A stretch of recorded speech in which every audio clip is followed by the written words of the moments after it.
Yeah. Okay. We are live. We're live. What is the crack, ladies and gentlemen? Hope you're doing well. Into the mic. Oh yeah, into the mic it'll do. Apologies on that. No, why I'm putting that there. I'm not even live on anything. As I was saying, for anyone that's tuning in and watching live or watching post recording, thank you very much for tuning Kira, in. how are you doing? Kira Moorhead's in Kira, the how are chat things? very quickly. And welcome to a Dead Hedgehog's YouTube live stream. It is myself, Stephen Kelly, joined by Chris the Sledgehammer Gavigan, and we're going to be chatting for the green a little bit. pony I don't know boy. what we're going to be chatting about. We just said we'd hop on. Well, I put the topic in. Do you know what this video is called? What is it called? Why Ireland supports Palestine. Oh, okay. It's a topic for us to talk about. Plus, I've got a video to throw into the mix. Right. We were discussing it there the last day. Obviously, it's a majorly in the news because Spain, Norway, and Ireland have gone and they've supported Palestine massively by the Palestinian cause by legitimizing. It's about the best thing the Irish government have done in about a long time, 15 years. It's a bit late though. I look, the timing is what the timing is, but yeah, it's going to be an interesting one. Yeah, there's a lot of interesting things happening timing wise, but we might as well chat about this one. There's a lot of historical context involved as well. Right. Like, I don't think people understand that part of it. Obviously, there's colonialism. Ireland was being ruled by Britain for hundreds of years. The British state carved up, and basically started that. So, there's those parts are really important to why Ireland understands the Palestinian cause. But I know there's an awful lot of support for the Palestinian freedom and all that. But there's also a lot of support in Ireland for there's also a lot of support, and they mightn't be as loud for Israel. I'm gonna just put it out there.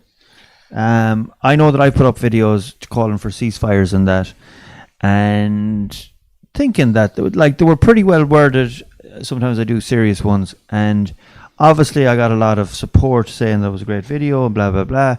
But there was a lot of backlash as well from people that supporting Israel too. But I don't think I don't. Like, look, did you see the response from the Israeli side, the Israeli officials today? Yeah. They tweeted out a video of a Hamas soldier, basically, and the background music is an Irish jig. Okay. So that's childish shit. Yeah, but their official response was to say that Ireland, this was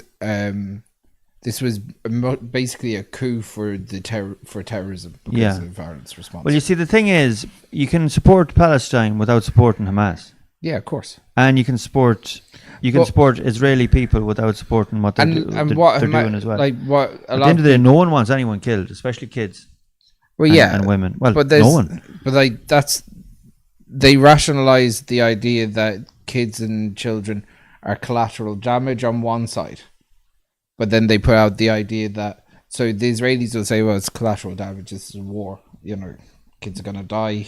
Yeah, well. And then on the other side, it's like, well, they're protecting themselves by using kids as But shields. what fucks me off is they can pinpoint a room in a hotel in a different country, right down to exactly the room that they want to blow up with a missile. And they can't do that. They can't seem to do that in their own country or their own land. Oh, 100%. So it makes no sense.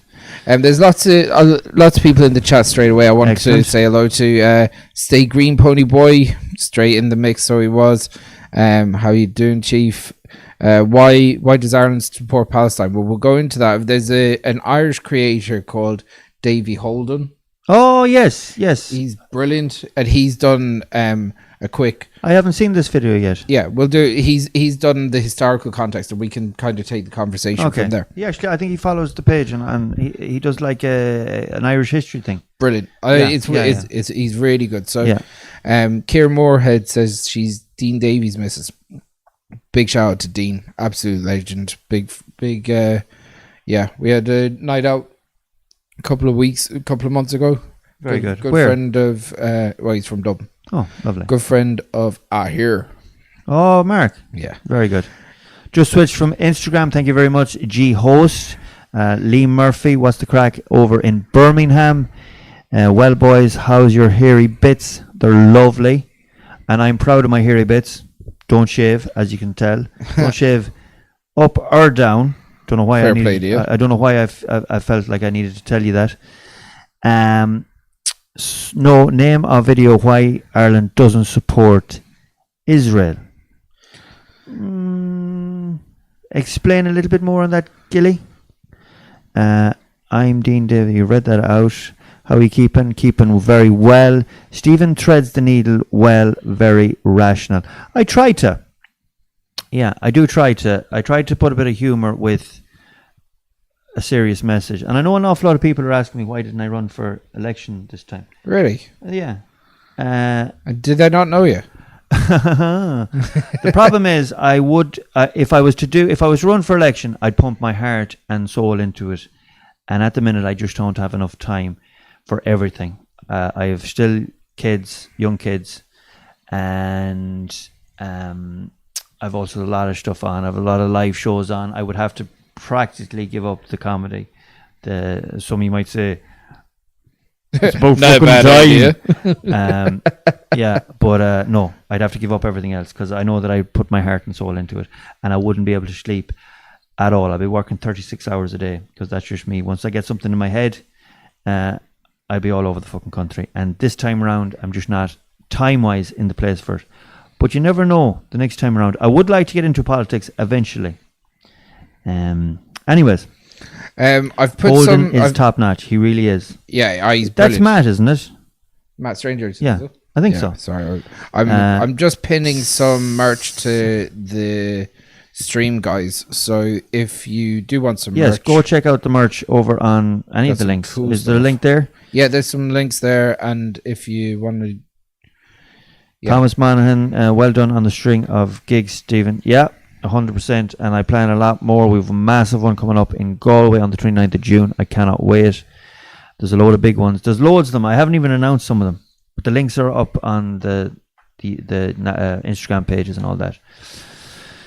So that is the crack. Okay. Yes, Will we play this video? We'll play this video. All right. Education is always number one. Can people see this? I think so. I think it is.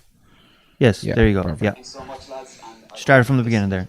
No, the first two, so the first 2 minutes is him trying to explain that it's an educational channel. Okay. And that it's not his personal views or whatever. Okay. So in fairness, he was trying to detail it out that this is more for educational purposes. Okay. Which is in Fair this enough. video, we're going to look at 3 links between the history of Ireland and the history of what was mandatory Palestine, specifically in the 1920s. As you might have guessed, these 3 links come from the fact that both territories were once under British rule. Link number 1, Arthur Balfour. Just over 100 years ago. okay. So have you ever heard of anything about Arthur Balfour? He was Prime Minister, was he? No, he was one of the he was basically the one that pushed for Britain to give Palestine. Like he'll describe it better, but he was instrumental in legitimizing Israel's cause in the Palestinian area. You know. Okay. He had nothing to do with the Balfour Scale.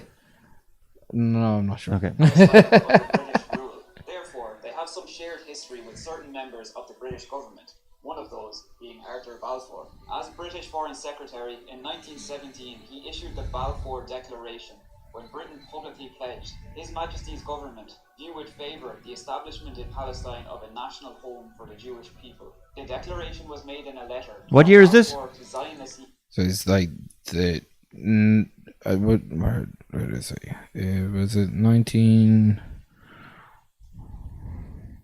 Okay, we'll go through. Declaration, when Britain publicly pledged His Majesty's government. So that was 1917. So this isn't like not even at the end of the World War One.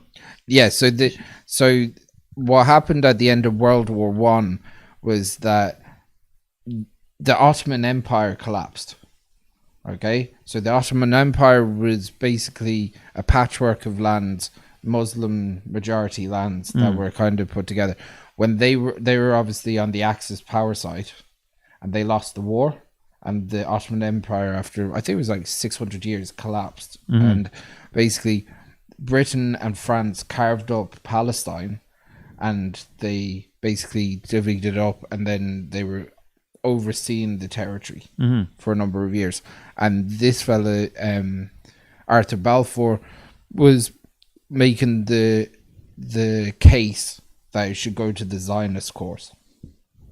Okay. Yeah. Just read out these comments. So what happened to all the Israelites? Why the reason it's taken? There's something in my way of the texture. Why does everyone only go back to the early 1900s? I don't know, Josh. We're about to find out.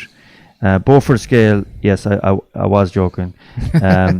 Beaufort scale was developed by a lad looking out at the sea conditions off the west, and that's it. But that was the west of Cork, was it not? Oh, was it? Yeah. Okay. Beaufort was Irish. Go on anyway. Okay. You would favour the establishment in Palestine of a national home for the Jewish people. The declaration was made in a letter from Balfour to Zionist leader Lionel Walter Rothschild, and the influence of the Balfour Declaration. No relation. The to Rothschilds. Yeah? Yeah. Lovely. So they have quite the hand. That explains everything, really. Yeah. Post-World War I events was immediate. A mandate system was created and Britain were entrusted with the temporary administration of Palestine. So what's the connection to Irish history with all of this? Well, we just spoke about Arthur Balfour, who was the British Foreign Secretary that wrote the Balfour Declaration for Palestine. 26 years before he wrote that declaration, Arthur Balfour was the Chief Secretary of Ireland. So let's jump back in time a little bit so all of this makes sense. On the 1st of January 1801... And he was a woman. No, I'm joking. They didn't have any rock shore drinkers back then. ...state called the United Kingdom of Great Britain and Ireland. This is going to make him mad now. Irish Parliament, so elected Irish MPs would have to take a seat in Westminster Parliament in England. But there's a serious problem here, because the majority of Irish people were Catholic, but it was illegal for a Catholic to take a seat in Westminster Parliament. The first attempt to repeal the Act of Union was made by Daniel O'Connell in the 1830s. Any relation to Daniel O'Donnell? No, but Joking. are they both Protestant? Was Daniel O'Connell Daniel Protestant? O'Connell was Protestant, yeah. Do you know, I did not know that now. And I knew about Daniel. Go on anyway. Ireland was under British rule. A potato blight hit the country. Potatoes Someone said turn it up a notch. Can you do that? Majority of poor farmers. And instead of Westminster Parliament putting a ban on the Can I do that? Let's see if I can. Thanks for keeping with us. This has been educational for me because I did not know we were talking about this, but we'll keep on going. Something different. exported produce from Ireland, or maybe even importing some food. They exported the food in abundance from the country under the armed guard of the British Army, therefore starving the country to death. 1 million died from starvation and disease, and 1 million emigrated to the UK, Australia, Canada, and most of all, the United States. After the absolute horror of the mid-1800s in Ireland, you had the formation of various Irish Republican organisations, such as the Young Irelanders or the Irish Republican Brotherhood. As well as this, are you trying to bring out the patriot in me, are you? Yes. I'll be wired. I won't be able to sleep now tonight. Blame Davy and his cosy jumper. Irish Parliament in Ireland. As Irish politicians were struggling to gain home rule, Arthur Balfour was elected Chief Secretary of Ireland on the 7th of March, 1887. He was a massive opponent to the Home Rule movement. He didn't believe that Ireland should be an independent nation, and he believed that it should forever be a part of the United Kingdom. He claimed that the Home Rule Bill was an experiment in federalism of the most impossible, unexampled, and preposterous character. He despised the Home Rule movement so much, he even wrote a book about it in 1912. He sounds like a proper cunt. Go on, anyway. His. 7. He passed the Criminal Criminal Law and Procedure Act in Ireland. This act allowed the authorities to outlaw any organisation that they deemed to be engaging in criminal activity. This act gave greater law enforcement power to the British police in Ireland during the years of the Plan of Campaign, which was essentially the second leg of the Land War. After he passed the act, he declared Charles Stewart Parnell's Irish National League a dangerous association. This resulted in the Royal Irish Constabulary shooting and killing 3 men at a Land League meeting in Mitchelstown. This became known as the Mitchelstown Massacre, and it's where Balfour earned the nickname Bloody Balfour. As we'll see in the next similarity, Arthur Balfour was one of the many British political figures to leave a deep impression in Ireland and in Palestine. Link number 2. Okay. We start with... Caroline Diamond says Beaufort was from Navan and Meath. Fair enough. I knew he enough. was Irish. I thought he was actually Cork, but Jeez, he did well to get down to Cork from Navan. Well, do you know what? Just It maybe happened- did it on his holidays. it happened to me once. We were doing a gig in Meath. It was actually in Kells, and we were doing a gig in Cork that night, or so we thought it was the night. Next thing we get a phone call at about 12:30. No, actually, I get a text message off a mate of mine that was going to the show. He said, I might not make the show. He said, it's a bit early for me. He said, I won't be finished work until 6 o'clock. He said, so the show will be starting then. He said, I'll miss it. I said, what are you talking about? Show starting at 6 o'clock. I've never seen a show starting at 6 o'clock. He said, that's what it says on the poster. Do you remember this? Yeah, I do, yeah. So myself and Pete, we're still in Kells in Meath, which is about 4 hours from Cork. And we're still having our breakfast. And next thing, I text the fella that was running the gig in Cork. I said, just to let you know, I said, there's a misprint in your poster. I said, it says there's a show starting at 6 o'clock. Oh, he said, yeah. He said, it's starting at 6 o'clock. I said, sure, I'm in fucking Meath. He said, it's 12:30, 1 o'clock. But anyway, we hightailed it down to Cork. We actually got there about 15 minutes into the show, but we wouldn't have been on anyway. So we got through it, actually. That was a great show. Yeah. Anyway, keep on going. Okay. Just going to, obviously, Balfour, not very much a believer in the Irish cause. No. And didn't really have any respect for the people that were on the territory at the moment. He just believed, look, there's a bunch of Jews that want to go somewhere. Yeah. I think there was a few different countries. So why had he a soft spot for the Jews? Probably, maybe he was making some money off it. I don't know. I couldn't tell you. Someone was influencing someone there, you know. Yeah. We'll go back to it, and we'll try and keep an eye on the chat as well. The Black and Tans. During Ireland's War of Independence, the successes of the IRA can be measured by the fact that Winston Churchill decided to reinforce the police in Ireland. Due to men leaving the RIC on a major scale, a job advertisement was released. Do you want a job? You can join the RIC, the finest constabulary force in the world. After World War I, there was a couple of 100,000 unemployed veterans in Britain, and some of these men would make up these new recruits in Ireland. Most of the new recruits came from London, Liverpool and Glasgow, but surprisingly, some of them were also Irish. The force numbered about 11,000 men, and the first recruits arrived in Ireland on the 25th of March 1920. Due to a lack of RIC uniforms, the men received a combination of khaki and dark green uniform, earning them the nickname The Black and Tans. This new paramilitary force was incorporated into the everyday, normal Royal Irish Constabulary, but they would go on to become one of the most infamous names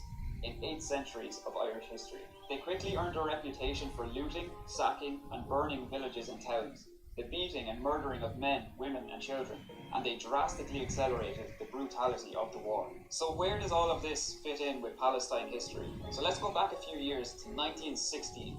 A man called Herbert Samuel oversaw the 1,800 men that were sent to Frongog internment camp in Wales in the aftermath of the 1916 Easter Rising. He was also the man that approved the execution of Roger Casement in August that year. Now let's jump forward 5 years to 1921. The Irish War of Independence ended in July that year, and Herbert Samuel is now in a new position as High Commissioner of Palestine. After the Jaffa riots broke out in Palestine that year, Winston Churchill ordered that a force of gendarmerie be established for Palestine. Churchill suggested that the gendarmerie should be comprised of men who had served in the war in Ireland. Henry Hugh Tudor, the commander of the auxiliaries in Ireland, approved that 800 men could be made readily available from the forces in Ireland. And so, these men made their way to Palestine, the British gendarmerie were founded, and this gendarmerie consisted of black and tans and auxiliaries from the Irish War of Independence. One of the black and tans that rose to fame in Palestine was Douglas V. Duff. In April 1921, he joined the Royal Irish Constabulary and served his time in County Galway during the Irish War of Independence. In February 1922, he joined the British Gendarmerie and headed for Palestine. By 1925, he was transferred to the Palestine Police and rose to the rank of Superintendent, commanding the police in Jerusalem. During his life, he wrote over 80 books. A crazy fact in all of this, Douglas Duff's godfather was Irish revolutionary Roger Casement. Link number 3. Wow. So, like, the links from the very start of the Israeli state intertwines with Ireland. The overlaps are enormous. Wow, yeah, I did not know So, that. like, even the formation of the state, the black and tans went from Ireland to fucking Palestine. Yeah. Now Israel. So when did Israel become Israel? That was it after Before- World War II? After World War II. Well, yeah. So the format, like, even if you look at the way the state is put together on this map, 1947. That was, see what's coloured in there. That was all Palestinian land. That's where the Jewish land was, or the and by 1967, this was the outcome. So, see, Begs the question: why can't we all get along? It's hard to do. We get a few messages in. Lee Murphy says, "My great aunt's house was in the windscreen that shakes the barley." Where's that gone? The wind that shakes shakes the the barley. wind that shakes the barley, and it got raised by the black and tans in Buttervant. I'd say that's Buttervant, is it? In Cork. Wind, not windscreen. Yes. Is Salmon the voice in the back producing? He is, yeah. He's flat out producing the whole lot. He loves chatting about Palestine and the Irish history and the links to Palestine and Israel. He's a big proponent of Yeah, Israel. So loving it. So he loves Israel. No, actually, the lad that is talking is a lad called Davy Holden. Go check him out on Instagram and Facebook. We're learning some new stuff today. We are indeed. Yeah. My great grandfather and grand uncle were imprisoned in the Galway Cathedral for organising guns for the IRA in Loughrea. That is a beautiful story. I wonder, they obviously used the cathedral as a jailhouse, I guess. Or sanctuary. No, went I said to imprisoned. Oh, they were imprisoned there. Cathedral, yeah. That's not a very old cathedral. No, probably not. It's not a very old cathedral at all.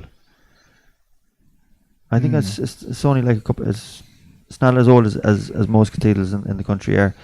1948, State of Israel was founded. I thought it was. Yeah. So when did? But the Zionist movement had been going for 50 years before that. So when was World War II? World War II was finished in 1946. 45. 46 in the Pacific. Oh yeah, well in Europe it was 45. And they started in 39. 39, yeah. Yeah. So I'm just trying to get the years. I used to be brilliant at dates and years in school. So I like to remind myself of the dates. They did, was Gallows 2, I think. Not a nice history. It was Gallows 2. Israel was a kingdom well before the 1900s. It probably was. Yeah, there would have been Israelites, I'm sure they were talking about them 2,000 years ago. Yeah. Anyway, we'll move on. Okay. There's a minute 50 of this. Being under British rule. Speaking our Irish language was banned. Playing Irish sports was banned. Ireland's monasteries and religious houses were dissolved during the Protestant Reformation. The island was planted with Protestant and Presbyterian settlers from England and Scotland. Irish people were deported to the Caribbean as indentured servants. Catholics couldn't become school teachers, so Irish kids would attend hedge schools for education. When the Irish Parliament was abolished, it was illegal for a Catholic to take a seat in Westminster Parliament. Catholic farmers were taxed on their agricultural produce for the support of a Protestant church that they weren't even a member of. The island experienced its own genocide when the potato blight struck Ireland in the 1840s. 1 million people died from starvation and disease, and a further 1 million were forced to emigrate due to the laissez-faire approach of the British government. The island has been through centuries of wars, rebellions and uprisings as Ireland fought for its life to become an independent, sovereign, self-governing state, and millions of Irish people were killed in doing so. Irish revolutionaries have been executed for Irish freedom. Irish revolutionaries have died on hunger strike for Irish freedom. Innocent Irish people have been murdered for centuries for just being Irish. From 1919 to 1921, the tiny island of Ireland fought its war of independence against the most powerful empire that the world has ever seen. Being under British rule is by no means unique to Ireland or unique to mandatory Palestine. However, it's a huge part of our history and it's a huge part of their history, and I thought it was definitely worth mentioning. So, I really hope you enjoyed this video. I hope you learned something new about Irish history. For me, I think the thing that blew me away the most was Roger Casement's godson, who became the superintendent of the police. I myself love nerdy facts like that. So do I, David. I'm not sure. 100%. Maybe some of you have heard it before, but that was news. There's a certain irony about that. But yeah, thanks so much for watching. I hope this video was beneficial to you, and I hope you can understand why I uploaded this video. I know the timing is absolutely brutal, and what's going on in the world right now is horrific. But at the same time, this is an Irish history channel, and I want to cover Irish history in every single nation in the world that I possibly can. That's that is. I actually love listening, and he does.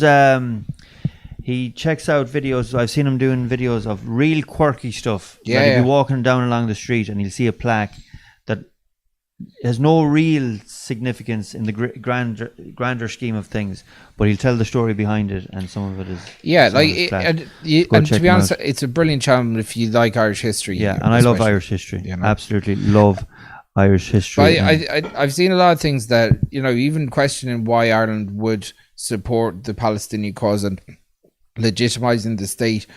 You know, even there was like threats of reprisals by Israel.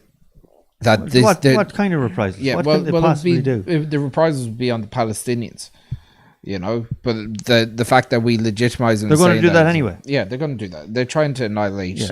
Yeah. They really are trying to annihilate. The more you read into it, and obviously we're not Hamas supporters. No one supports terrorism. But like the way this is going only strengthens Hamas's position. Yeah. You can't carpet bomb and indiscriminately bomb places and not get a backlash. Like they say, one man's terrorist is another man's freedom fighter. Yeah. So it is a tough one, but at the end of the day, an eye for an eye, and the whole world goes blind. So they have to come up with. They don't look at the end of the day. They don't want to fix it. No, this is they don't want. At the end of the day, Israel doesn't want to fix it. America doesn't want to fix it. The Brits don't want to fix 100%. it. No one wants to fix it.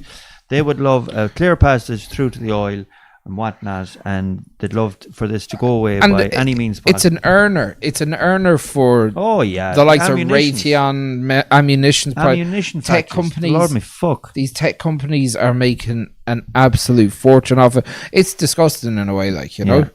And at the end of the day, on both sides, innocent kids, women, and men as well. I mean, no one just because you're a man doesn't mean that your life isn't any more important than anyone else's. 100% are being lashed, and like. And the other side of it is that Ireland has seen this all before. I've no doubt that the media of the time, the newspapers of the Times or whatever, were saying that Irish people were terrorists, and that it was the reprisals from the British Army was just, and that the women and children that die are just part of the that's just war, isn't it? That's their attitude. Well, it's not. especially in Palestine at the moment, where you're seeing more women and children killed than in any other conflict in modern human history, going back. Yeah. 30 Plus as years. well is, remember, it's getting live streamed as well. It's there in your phone. It's there on your phone.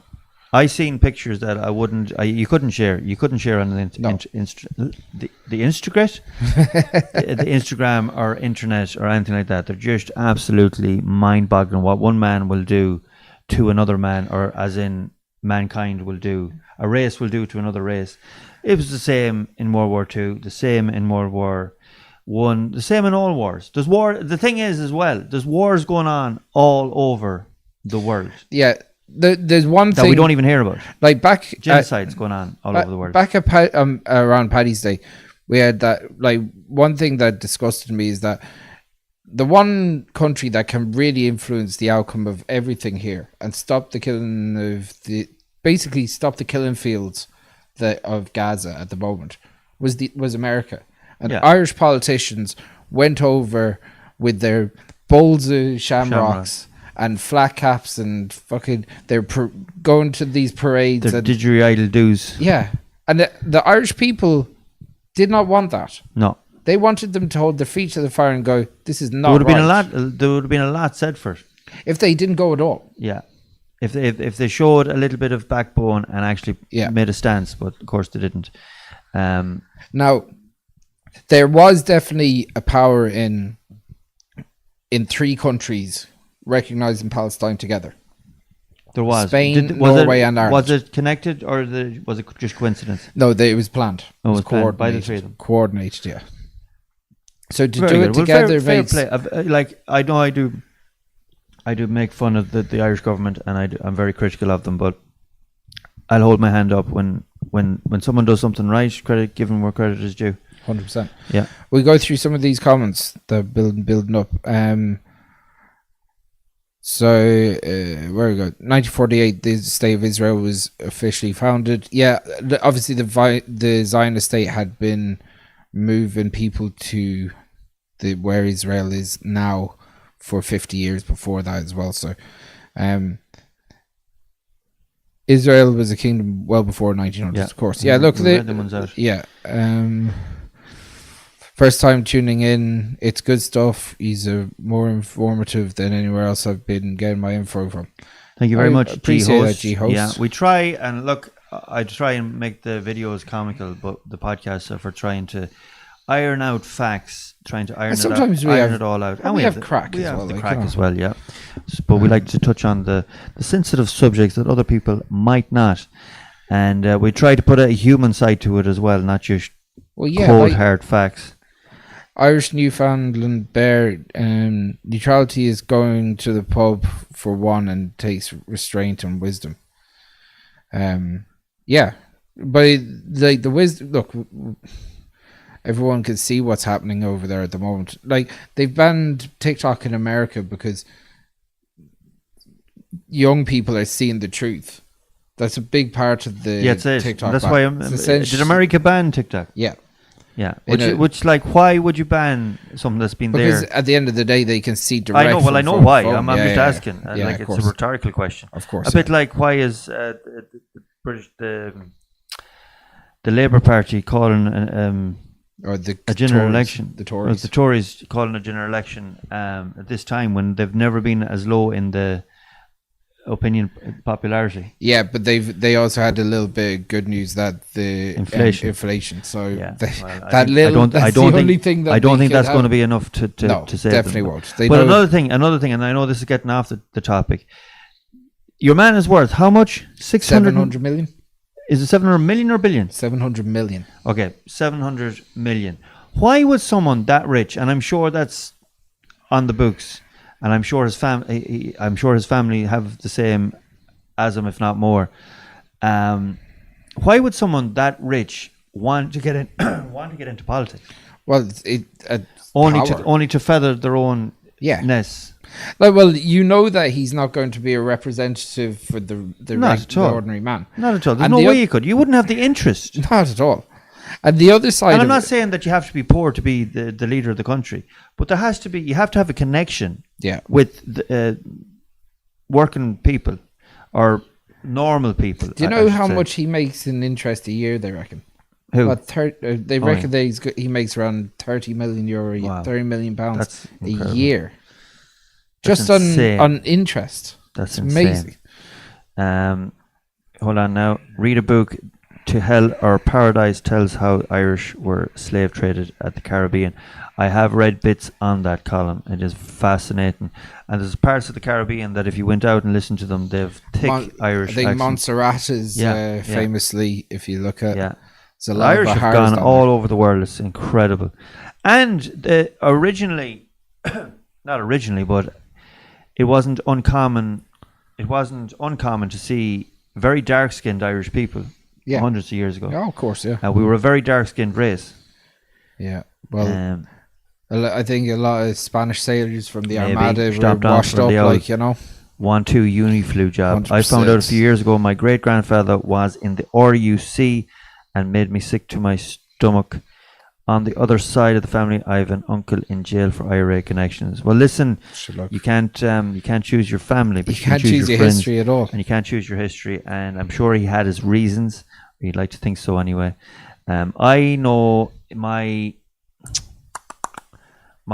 grandmother's from Tyrone. I'm pretty sure it was her brother that joined the RUC in the north, and they ostracized him.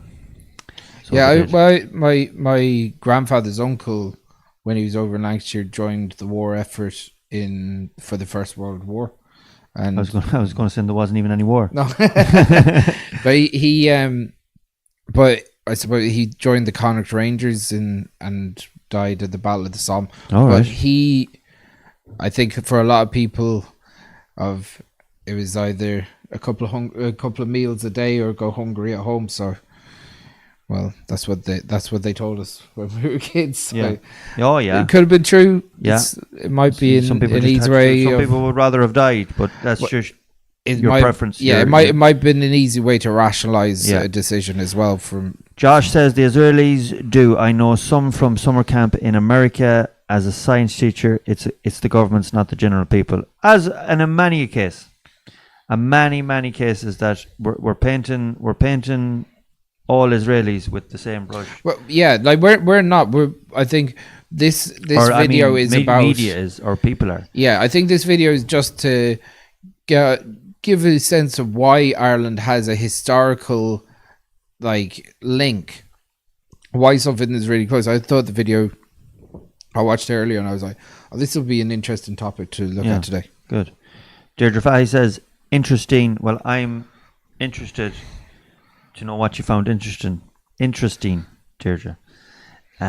People think a lot of themselves that Israel cares what Gambine Irish politicians say. That was what I thought as well. But I do know that they made a statement. They made some big statements today. I nearly blocked someone there, and I didn't mean to.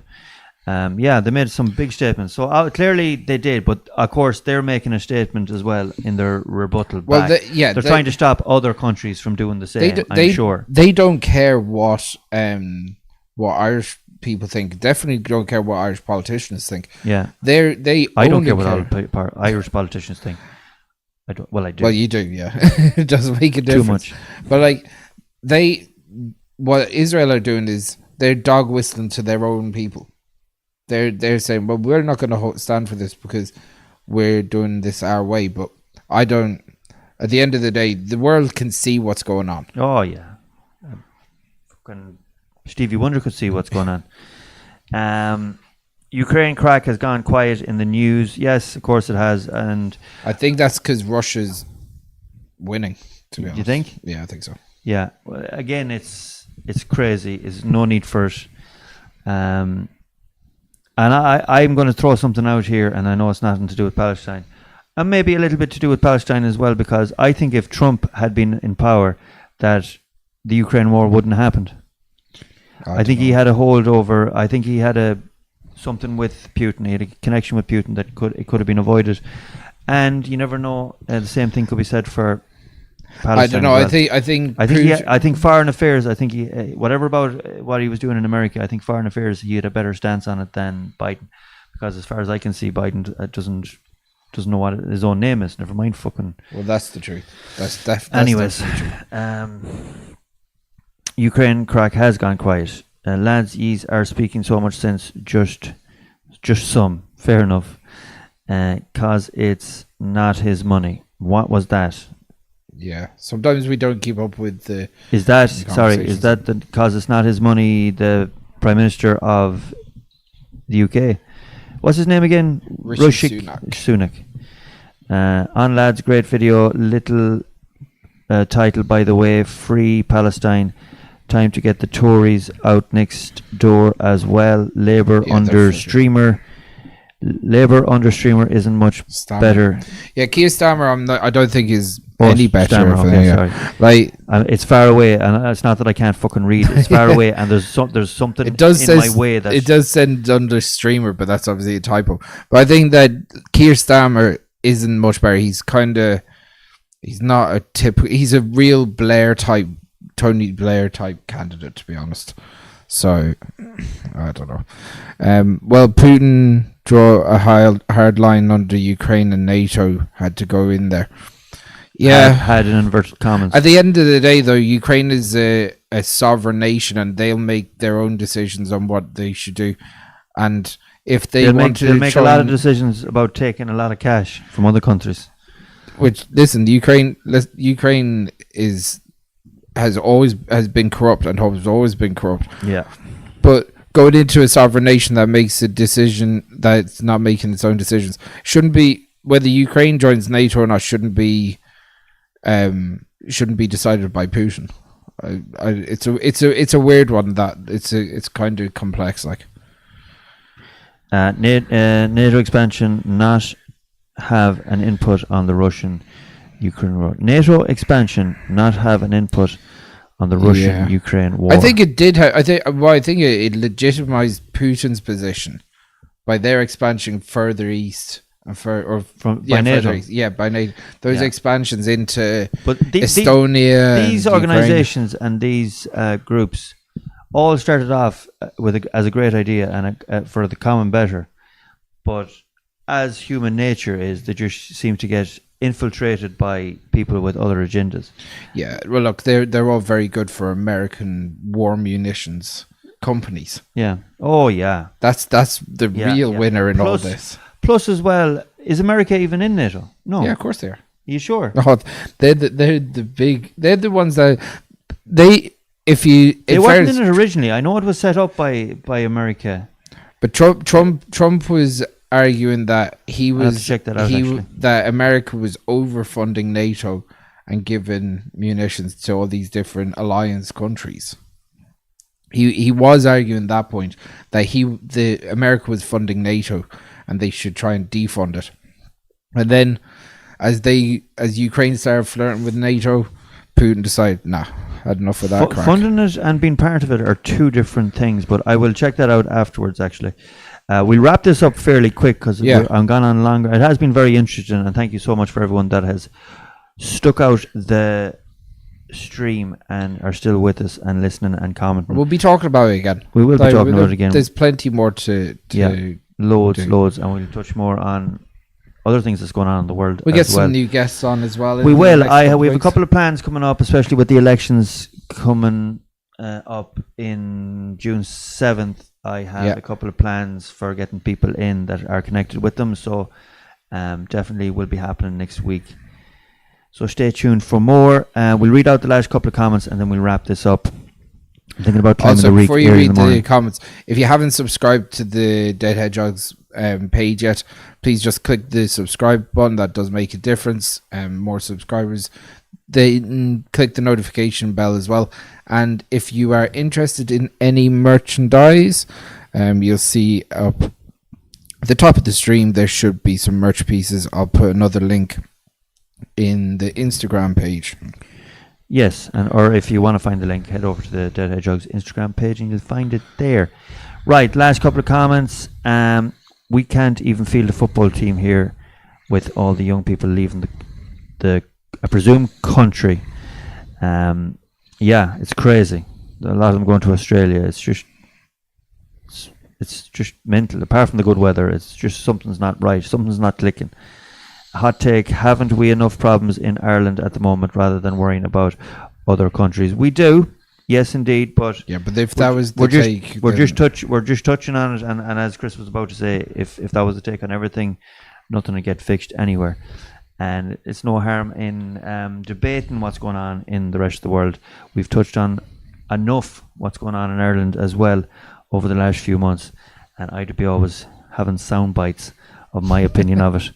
That get me into a lot of trouble, but they're great for the live shows. Sure. Newfoundland beer, working on it. Column, we haven't feel. Yeah, I don't know what that's about. I'm 27 and I'm out the gap in August with the missus. Where are you heading off, Josh? Where are you heading to? I bet I would put money on it. It's Australia, but I could be wrong. Cheers, lads. EY agus Culasov, Sean. Paint the alley, Chris. That's just a direct. Yeah, tell me a what direct to do. message. I'll paint the ball alley and make you all nice. Very good. Are you going to do it tonight? Yeah, with the paint I have in. Get John Waters on. Yeah, maybe. You never know. Might get him on. Any Galway gigs? Yes, Josh. We are doing our biggest show of the summer in the 29th of June in the Clayton Hotel. It is the capacity to hold 800. Tickets are flying out, which I'm really looking forward to. It's going to be some crack. It is going to be some crack. We also have Adam Kelly, aka Two Big Lugs, on the night, and a band called Kjol to see out the night as well. And of course, myself and French Josh O'Toole will be there. Plus, you never know, one or two other special guests, and of course, Chris will be there as well. Why not? So we'll have good crack. So get to it, 29th of June. Come back to Loughrea for the Hardy Bucks Reloaded. It's been ages since I was in Loughrea, but definitely get to the one in the Clayton in Galway. Bit of Roscommon, crack with John Waters. Is John Waters from Roscommon? I didn't think so. I thought he was from Dublin. Oh. But anyway. Okay. Dubai Jobby. Oh, okay, fair. Bring us fair over enough. there, man. Fair enough. Dead right. Enjoy your job out there, or are you going teaching? I know tax free. a lot of teachers go out there. My first cousin is out there, Sean. He's been out there for a few years. Tax free job. Tax free, yeah. Tax free. Listen, guys, thank you so much for watching this live stream. I hope you found it entertaining. Thank you for tuning in. And until the next time you're watching, subscribe to the Dead Hedgehogs YouTube channel. Stay safe, stay healthy. And stay away from yourself. Good luck.